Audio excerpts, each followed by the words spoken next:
After destruction of the city, in this case most likely the last time by an earthquake, anything that was sticking over ground level would be taken, stolen to reconstruction somewhere else. Therefore, in modern days, after digging this place, and because Israel decided this to make it a performance arena, this is the Carnegie Hall of Israel, and you made it in the scenery here, you have a Caesarea concert. So they put new seats with row numbers and seat numbers.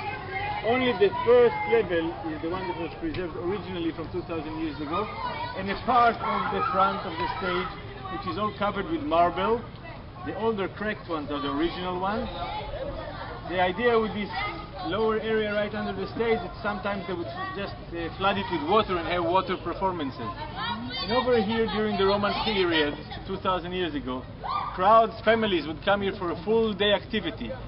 They would see Greek tragedies, Roman comedies, they would have all kind of events, and most likely also when the mayor of the city wanted to pass by a law for any kind of official information, they would not have papers then, so they would have somebody over here. And if it was a tax law, for example, and he wanted to bring it in softly, he would bring a very good singer on the stage, and the singer would sing, "Today we're gonna raise up taxes 15%. Wow, nice voice. Shouldn't have cheered for that in any ways. But why are we here? Would any brother be willing to read for us out of Acts chapter 10?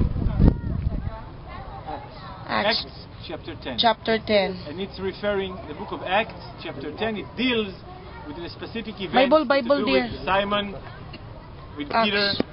Acts. He was in Jaffa and was called to come over here because here was a Gentile man.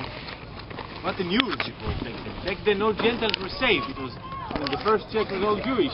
On the day of Pentecost in Jerusalem, it was the Jews that were saved. Nobody knew that the Holy Spirit can come on Gentiles. The apostles, the disciples, all of them were actually Jewish people.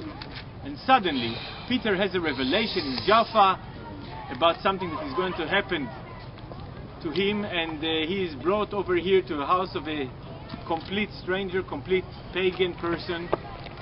And that person at that day, well, let's just read it.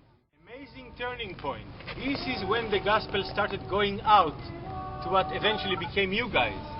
It started here, it was an unexpected move, but it was all according to the plan of God.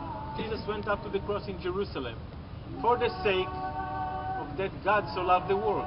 First he came in flesh to the Jewish people, then came Calvary, and then came the possibility for the non-Jewish community also to come, and in him there is no Jew nor Greek.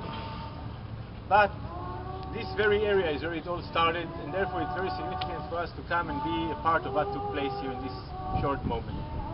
And now we will go down towards the movie.